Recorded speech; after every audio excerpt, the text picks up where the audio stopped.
கர்த்தருக்கு ஒரு நாள் 1000 வருஷம் போலவும் 1000 வருஷம் ஓர் நாள் போலவும் இருக்கிறதென்று இந்த ஒரு காரியத்தை நீங்கள் அறியாதிருக்க வேண்டாம். 2 பேதுரு 3:8. பேதுரு அப்போஸ்தலன் ஆண்டவருடைய வருகையை குறித்து நம்மை எச்சரிக்கிறார். அவர் வருவார் என்று சொல்லுகிற வாக்குத்தத்தம் எங்கே என பரியாசக்காரர் பரியாசம் பண்ணி தேவனுக்கு பயப்படாமல் தங்கள் சுய இச்சைகளின்படியே நடப்பார்கள். தாமதிக்கிறார் என்று சிலர் எண்ணுகிறபடி கர்த்தர் தமது வாக்குத்தத்தத்தை குறித்து தாமதமாயிராமல் ஒருவரும் கெட்டு போகாமல் எல்லாரும் மனம் திரும்ப வேண்டும் என்று விரும்பி நம்மேல் நீடிய பொறுமையுள்ளவராய் இருக்கிறார். காலத்தை கடந்தவர், அல்பா ஒமேகா, ஆதியும் அந்தமும் அவர், இருக்கிறவரும் இருந்தவரும் வருகிறவருமான அவர், நாள் உண்டாவதற்கு முன்னே இருக்கிறவர், காலத்தை கையில் கொண்டவர். ஆம், ஆகவேதான் நீரே அநாதியா என்றென்றைக்கும் தேவனாய் இருக்கிறீர்.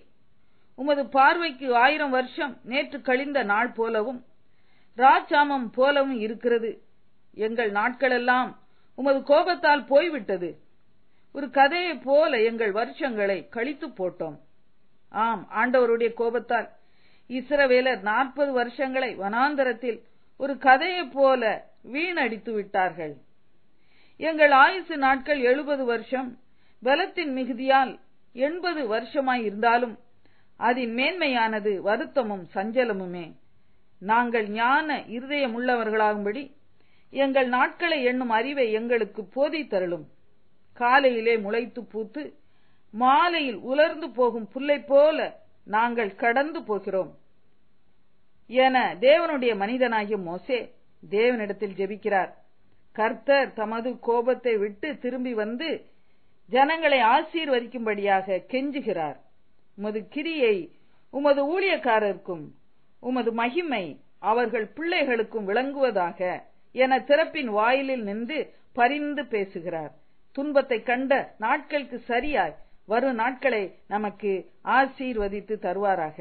இத்தனை பெரிய ஆண்டவரின் பலத்த கரத்துக்குள் நாம் அடங்கி இருப்போம். ஏற்ற வேளையிலே நம்மை உயர்த்துவார். ஜெபம். காலத்தை கரங்களிலே உடைய சர்வ வல்ல தேவனே, என்னை ஆளுகை செய்யும். என் காலங்கள் உம்முடைய கரத்தில் இருக்கிறது. என்னை ஆசீர்வதியும். ஆமேன்.